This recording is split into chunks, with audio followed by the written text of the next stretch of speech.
جی السلام علیکم۔ میرا نام شوکت محمود ہے اور میرے والد صاحب کا نام میاں مبارک احمد۔ ہمارا تعلق دہلی دروازہ لاہور سے ہے۔ حکیم محمد حسین صاحب مرحوم عیسیٰ جو حضرت مسیح موعود علیہ الصلوۃ والسلام کے اولین صحابہ میں سے تھے، ان کا ایک واقعہ جو میرے والد صاحب نے متعدد بار ہمیں سنایا ہوا ہے، تو وہ میں چاہ رہا تھا کہ میں آج پراچا صاحب کی طرف آیا تھا تو میں نے کہا کہ میں ان کو ایک دفعہ رپیٹ کے طور پہ تحدیث نعمت کے طور پہ ان کو بتاتا ہوں، کیونکہ یہ جو بزرگوں کی باتیں ہوتی ہیں، ہمارے نئے جو ہمارے بچے ہیں یا چھوٹے بہن بھائی ہیں، ان تک یہ پیغام حضرت مسیح موعود علیہ السلام کے جو غلاموں کی آواز ہے یا ان کا اللہ تعالیٰ سے جو تعلق ہے، وہ ہمارے بچوں کو پتہ لگنا چاہیے۔ اصل بات یہ ہے، ایک دن ہمارے والد صاحب کا گھر نیچے ہوتا تھا دہلی گیٹ احاطہ میاں چراغ دین میں، اور میرے والد صاحب کے نانا جان حکیم محمد حسین صاحب مرحوم عیسیٰ کا گھر ہوتا تھا اوپر۔ تو اوپر سے انہوں نے آواز دی میرے والد صاحب کو، تو میرے والد صاحب کا نام چونکہ مبارک احمد تھا تو وہ بچپن میں ان کو کہتے تھے باکھو، تو انہوں نے آواز دی کہ باکھو باکھو۔ میرے والد صاحب نے نیچے سے آواز دی کہ جی نانا جان۔ انہوں نے کہا کہ ماں کتھے ہے، تمہاری والدہ کہاں ہے؟ تو انہوں نے بتایا کہ وہ ربوہ گئی ہوئی۔ تو انہوں نے کہا کہ یار اس کو فوراً اطلاع کر دو کہ آج میں نے عصر کی نماز پڑھ کے فوت ہو جانا ہے، مجھے اللہ تعالیٰ نے یہ بتایا ہے۔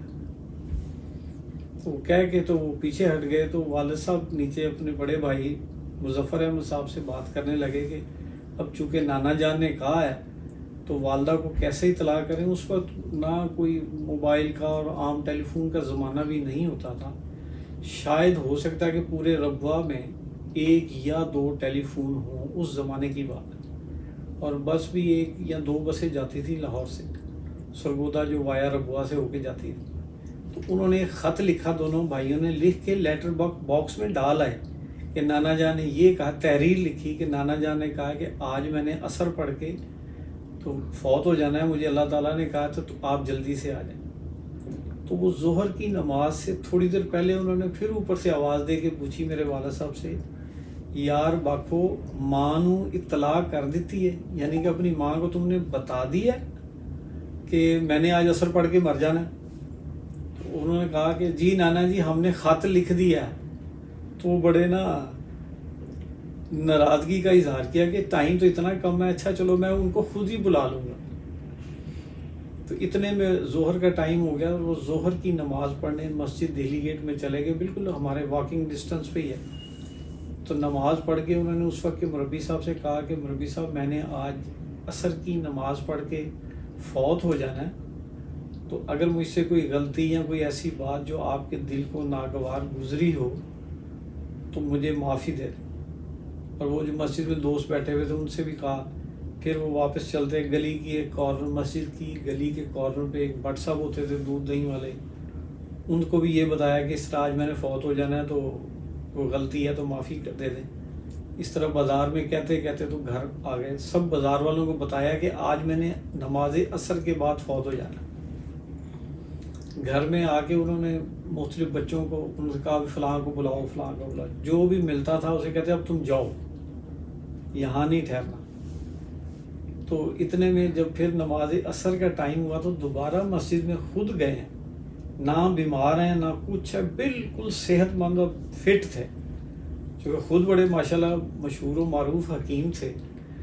تو عصر کی نماز پڑھی، پھر دوبارہ مربی صاحب سے معافی کی درخواست کی اور دوستوں سے کہا اگر کوئی غلطی ہو گئی تو مجھے معاف کر دیں، ابھی میں نے عصر پڑھ لی تو اب میں نے فوت ہو جانا۔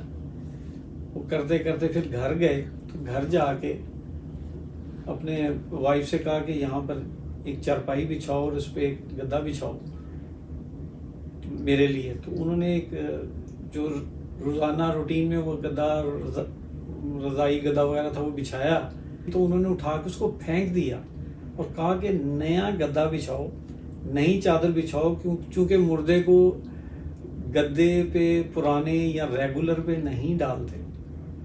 تو وہ سارے دیکھتے رہے، اور کافی جو مسجد سے خدام یعنی کہ سارے رشتہ دار ہی تھے آلموسٹ، تو وہ مسجد ان کی چارپائی کے پاس اکٹھے ہو گئے، تو وہ چارپائی پہ بیٹھے، بیٹھ کے انہوں نے کہا کہ تم سب گواہ رہنا کہ میں کلمہ پڑھ کے مرا ہوں. تو انہوں نے جو کلمہ دوسرا کلمہ ہے کلمہ شہادت اشہد اللہ الہ الا اللہ یہ انہوں نے پڑھا, پڑھ کے لیٹے ہیں اور ساتھ ہی ایک ہچکی آئی ہے اور واقعتاً ان کی روح پرواز کر گئی.